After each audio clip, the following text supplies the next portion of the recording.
Hi everyone. This is the new One Direction video meme. Vanessa thinks it's number 4, but I think it's number 5 or number 6 if we're counting the New Year's affirmation one that we did. Which was my favorite so far, I think. Anyway, so this is it. This is what we're doing. I did draw a little picture, as Vanessa asked. This is me crying. And this is a flaming pile of garbage. That is my life. If I had any artistic talent, I probably would have drawn maybe all 5 of them pushing me in a wheelie bin. But I don't have any artistic talent, so that's what we're stuck with. Guess we'll just jump right in. I have answers to the questions written down, but I don't have the actual questions. I am shockingly unprepared for this. Okay, describe your fave in 4 words. Clearly Niall. And I've written down, which I now regret, ethereal Irish sex grenade, which is technically true. Although I wish I could think of something better that was more indicative of my feelings towards him rather than just he is incredible and I want to bang him. Anyway, second question. Have you ever lied when buying 1D merch? And tell us everything.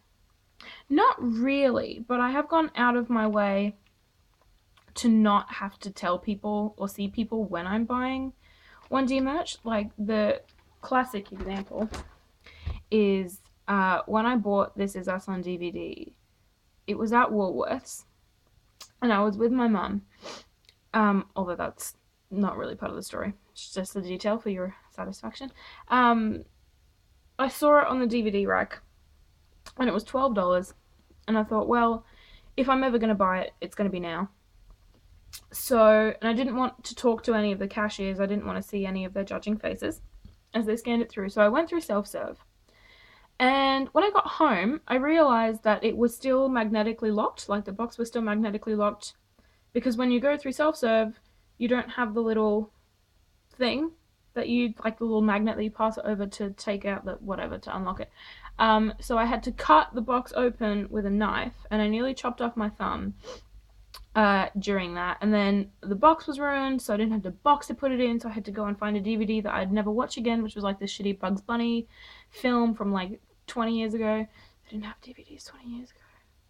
Now ruin the story. Anyway, it's a very old Bugs Bunny movie.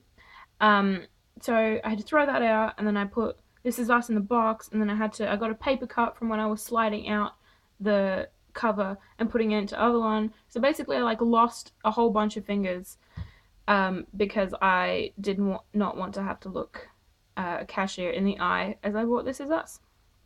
So I think that's my main like merch story. So not technically a lie, although I did go out of my way to not talk about it with anyone. Which fairy tale story or specific fairy tale character do you attribute to each direction? Okay, probably my favorite like I guess fairy tale is the Snow Queen, and someone recently told me that Frozen is based on the Snow Queen. Like that's still not enough to make me actually go and see it, because it just looks fucking terrible. But the Snow Queen, in that Harry is very clearly Gerda and Louis is very clearly Kai, because of when one of the women, can't remember which one, I think it was the Finn woman. Finn woman is going on, she's like, I'm not going to give Gerda any gifts because she already has the greatest gift, the greatest power, which is a purity of spirit and an endless sort of youthfulness, which is clearly Harry Styles. Niall is the guy who sells the magic beans to Jack in the Beanstalk.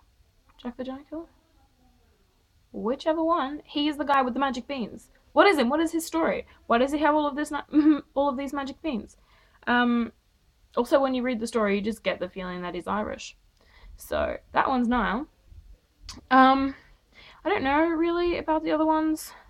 Like in terms of giants, maybe Zayn is the guy, the prince. He's like the little baby prince from the Giant's Heart. When he's like one of 7 princes, he's the youngest one.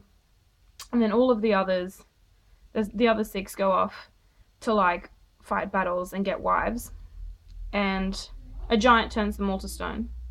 And then the last prince, goes out and he's like, all right, I'm going to befriend all of these animals. And then I'm going to go, save the princess that the giant has.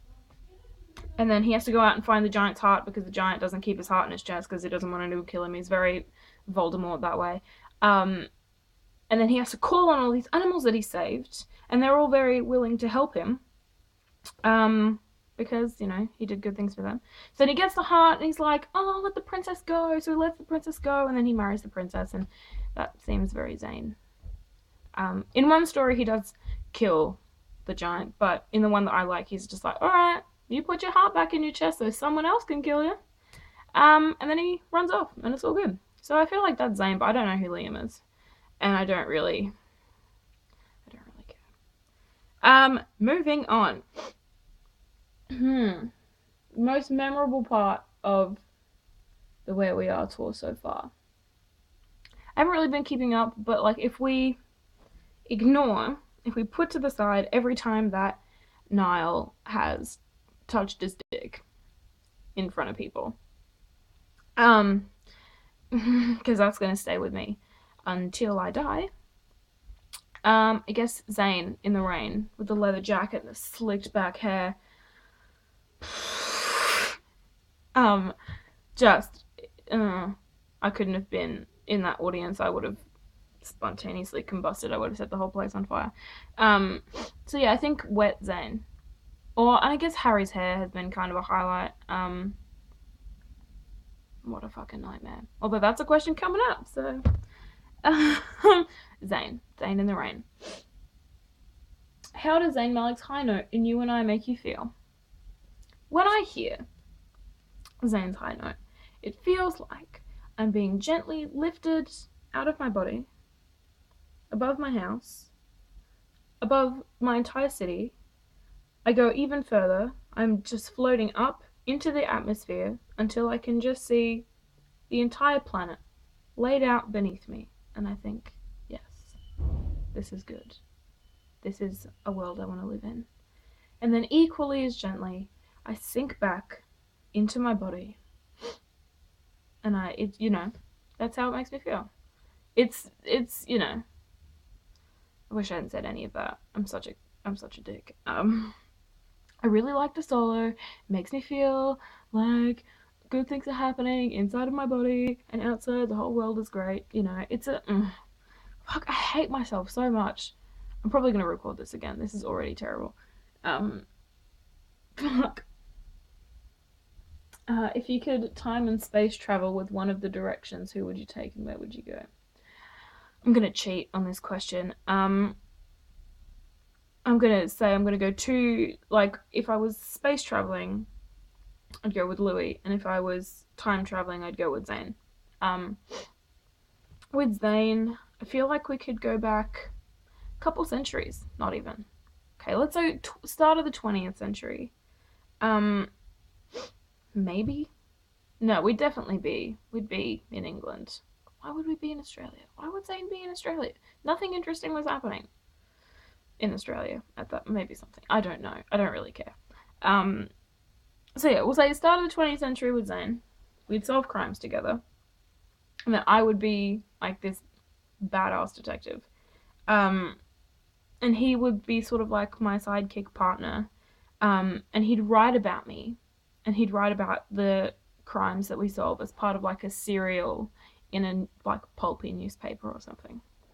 And we'd have oh my god, I think I just described Sherlock Holmes. Fuck. There you go.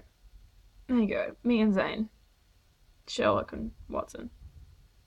Why am I saying any of this? Space traveling though, I'd go with Louis because I think it would be a very good opportunity for Louis to work out some of his shit. I feel like I would take Louis to some distant planet, some distant undiscovered planet outside of the Milky Way. Some beautiful, big, vast planet. And I'd plonk him down on the surface. And I'd just let him have a good shout, have a good scream. We'd stand there and we would literally shout all of our shit into the void. And then he would realize, just hearing himself, his echoes bounce back, just all of that anger and hatred, all of the bad stuff inside, spread out into the universe. So he didn't have to deal with it anymore.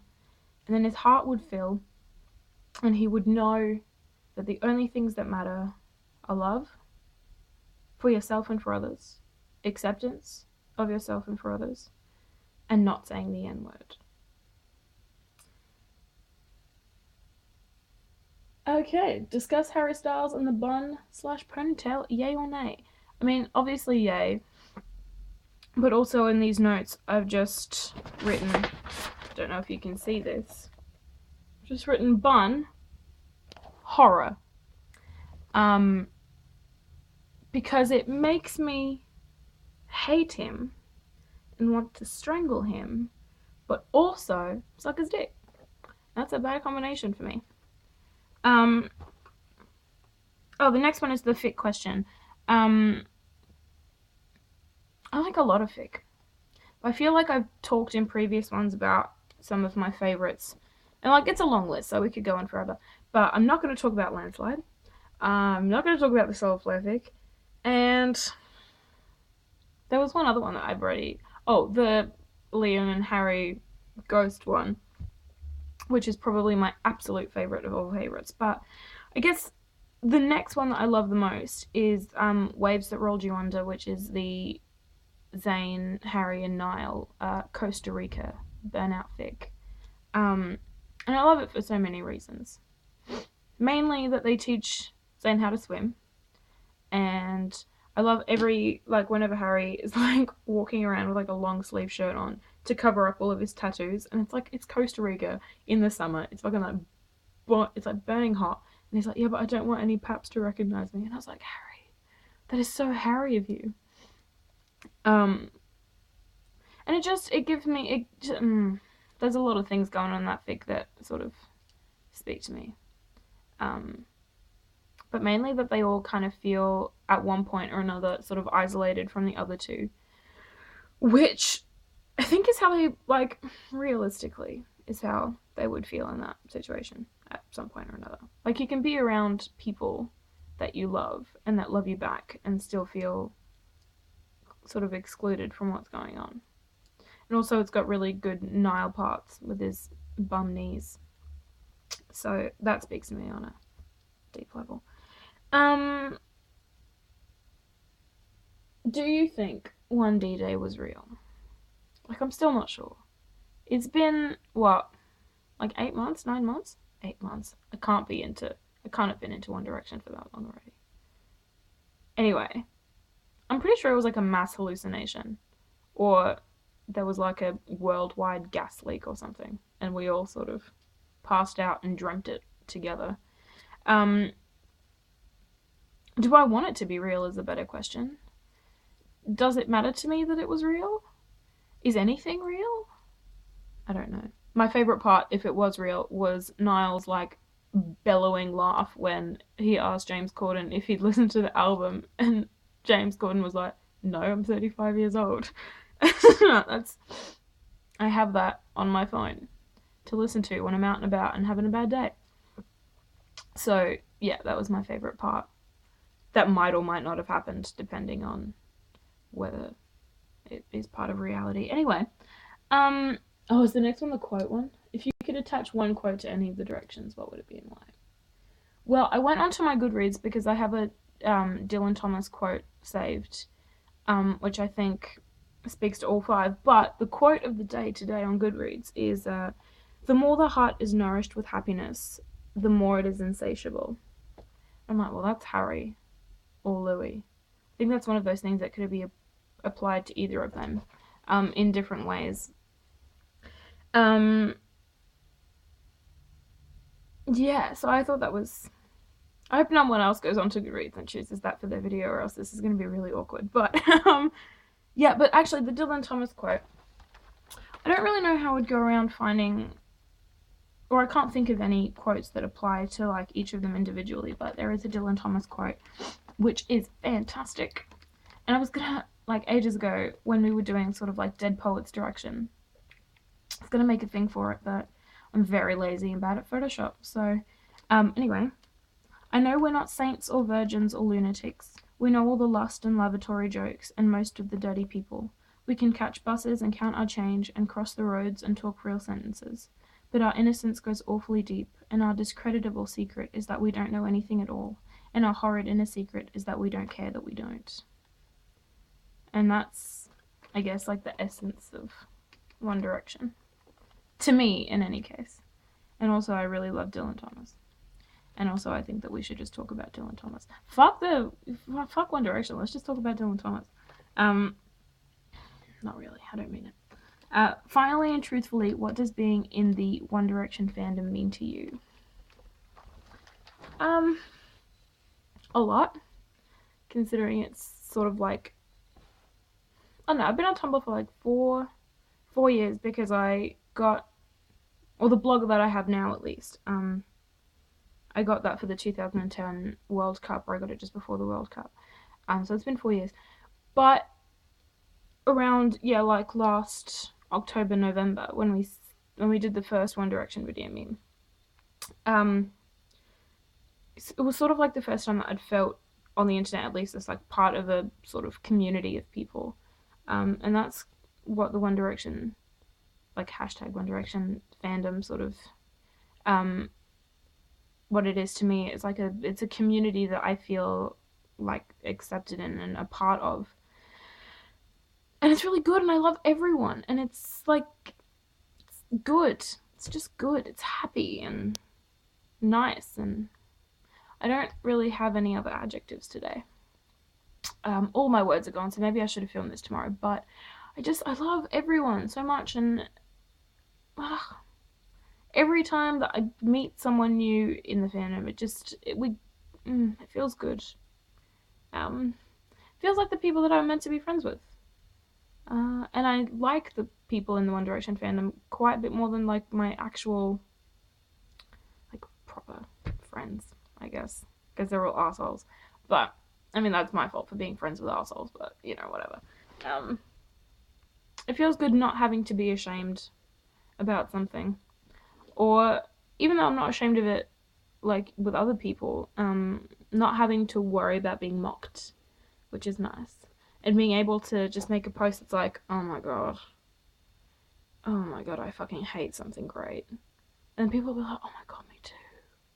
Or, no, mainly that's it, just hate something great.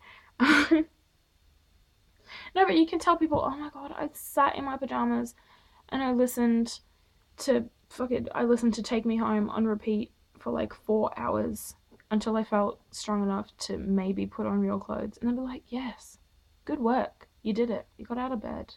And I think that's a really nice thing to have.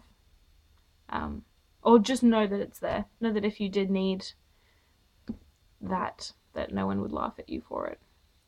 I'm sorry, this is so long and rambly and terrible, but I just want to say thank you to Vanessa before I finish up for going to the effort of making these questions. They are fantastic, and I love you, and I can't wait to watch everyone else's videos, and thank you for putting up with me.